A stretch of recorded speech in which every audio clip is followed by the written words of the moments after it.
আহলে সুন্নাহ ওয়াল জামাতের আকীদা এই যে মহান সৃষ্টিকর্তা জান্নাত জাহান্নাম আগেই সৃষ্টি করেছেন, অতঃপর তার বাসিন্দা সৃষ্টি করেছেন, অর্থাৎ জান্নাত জাহান্নাম বর্তমানে প্রস্তুত রয়েছে। মহান আল্লাহ তাআলা জান্নাত সম্বন্ধে বলেছেন, ওয়াসাইরু ইলা মাগফিরাতিম মির রাব্বিকুম ওয়া জান্নাতিন আরদুহাস সামাওয়াতু ওয়াল আরদু উইদ্দাত লিল মুত্তাকিন। অর্থাৎ তোমরা প্রতিযোগিতা করো তোমাদের প্রতিপালকের নিকট থেকে ক্ষমা এবং বেহেশতের জন্য, যার প্রশস্ত আকাশ ও পৃথিবীর সমান, যা ধর্মবিরোধের জন্য প্রস্তুত রাখা হয়েছে। তোমরা অগ্রণী হও তোমাদের প্রতিপালকের ক্ষমা ও সেই জান্নাতের দিকে, যার প্রশস্ততা আকাশ ও পৃথিবীর প্রশস্ততার মতো, যা প্রস্তুত করা হয়েছে আল্লাহ তার রাসূলগণের বিশ্বাসীদের জন্য। এটা আল্লাহর অনুগ্রহ, যাকে ইচ্ছা তিনি তাকে দান করেন, আর আল্লাহ মহা অনুগ্রহশীল। আর জাহান্নাম সম্বন্ধে বলেছেন, ফাইল্লাম তাফআলু ওয়ালান তাফআলু ফাত্তাকুন নারাল্লাতী ওয়াকুদুহান নাস ওয়াল হিজারা উইদ্দাত লিল কাফিরিন।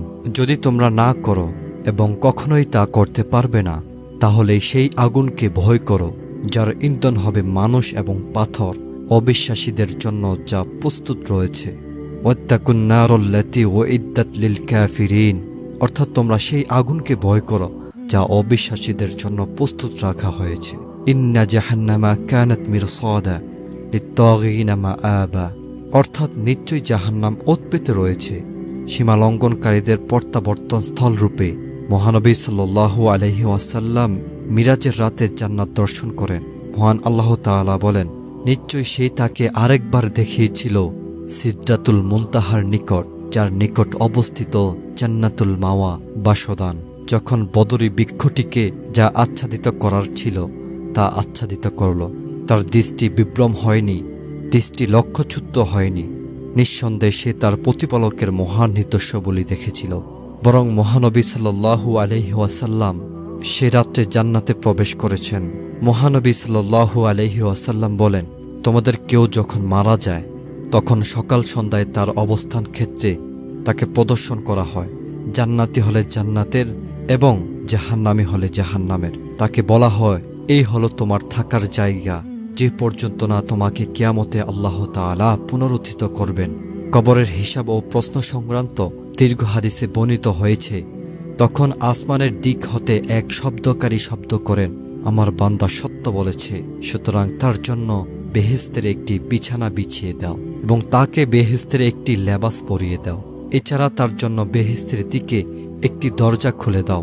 তখন তার প্রতি বেহেশতের সুখ শান্তি ও বেহেশতের খুশবু আসতে থাকে এবং তার জন্য তার কবর দৃষ্টিসীমা বরাবর প্রশস্ত করে দেওয়া হয়। একদা সূর্যগ্রহণের নামাজ পড়তে পড়তে মহানবী সাল্লাল্লাহু আলাইহি ওয়াসাল্লাম জান্নাত দর্শন করে অগ্রসর হয়েছিলেন এবং জাহান্নাম দর্শন করে পিছু হটেছিলেন।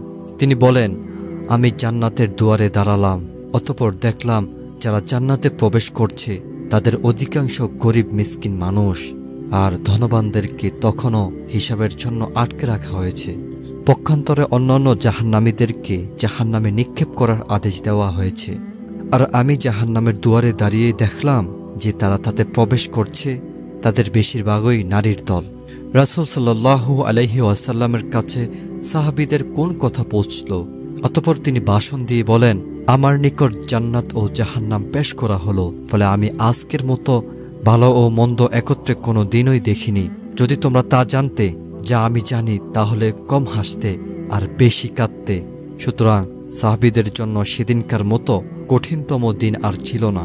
তারা তাদের মাথা আবৃত করে কান্নায় ভেঙে পড়লেন। তিনি বলেছেন, মুমিনদের রূহ জান্নাতের গাছে ঝুলন্ত অবস্থায় থাকে, পরিশেষে কিয়ামতের দিন আল্লাহ তার দেহ ফিরিয়ে দিবেন। উক্ত হাদিসটি থেকে এই কথা প্রমাণ হয়েছে কিয়ামত আসার পূর্বেও রূহ জান্নাতে অবস্থান করে। মহানবী সাল্লাল্লাহু আলাইহি ওয়াসাল্লাম বলেছেন, আল্লাহ যখন জান্নাত জাহান্নাম সৃষ্টি করলেন তখন জিব্রাইলকে জান্নাতের দিকে পাঠিয়ে বললেন, যাও জান্নাত এবং তার অধিবাসীদের জন্য প্রস্তুতকৃত সামগ্রী দর্শন করো। সুতরাং তিনি গেলেন এবং দর্শন করে ফিরে এসে বললেন, আপনার সম্মানের কসম, যে কেউ এর কথা শুনবে সে এতে প্রবেশ করতে চাইবে। অতঃপর আল্লাহ জান্নাতকে কষ্টসাধ্য কর্মসমূহ দিয়ে ঘিরে দিতে আদেশ করলেন। তারপর আবার তাকে বলেন, যাও জান্নাত এবং তার অধিবাসীদের জন্য প্রস্তুতকৃত সামগ্রী দর্শন করো। সুতরাং তিনি গেলেন এবং দর্শন করে ফিরে এসে বললেন, আপনার সম্মানের কসম, আমার আশঙ্কা হয় যে কেউ তাতে প্রবেশ করতে পারবে না। অতঃপর আল্লাহ তাকে জাহান্নামের দিকে পাঠিয়ে বললেন, যাও জাহান্নাম এবং তার অধিবাসীদের জন্য প্রস্তুতকৃত সামগ্রী দর্শন করো। সুতরাং তিনি গেলেন এবং দেখলেন তার আগুনের এক অংশ অপর অংশের উপর চেপে রয়েছে। অতঃপর তিনি ফিরে এসে বললেন, আপনার সম্মানের কসম, যে কেউ এর কথা শুনবে সে এতে প্রবেশ করতে চাইবে না। তারপর জাহান্নামকে মনোলোভা জিনিসসমূহ দিয়ে ঘিরে দিতে আদেশ করলেন এবং পুনরায় তাকে বললেন, যাও জাহান্নাম এবং তার অধিবাসীদের জন্য প্রস্তুতকৃত সামগ্রী দর্শন করো। সুতরাং তিনি গেলেন এবং দর্শন করে ফিরে এসে বললেন, আপনার সম্মানের কসম, আমার আশঙ্কা হয় যে কেউ পরিত্রাণ পাবে না, সবাই তাতে প্রবেশ করবে। হাদিস গ্রন্থগুলোতে এই শ্রেণীর আরও হাদিস রয়েছে, যাতে প্রমাণ করা হয় যে জান্নাত জাহান্নাম সৃষ্টি করে প্রস্তুত রাখা হয়েছে। সুর পোকার পরেও জান্নাত জাহান্নাম অবশিষ্ট থাকবে, যেমন কিয়ামতে সূর্য থাকবে। অতএব এই সন্দেহে তা এখন সৃষ্ট নয় বলা যাবে না, বরং তা সৃষ্ট প্রস্তুত আছে। অবশ্য তার মধ্যে এমন কিছু সাজ সামগ্রী আছে যা মহান আল্লাহ তাআলা পরে সৃষ্টি করবেন।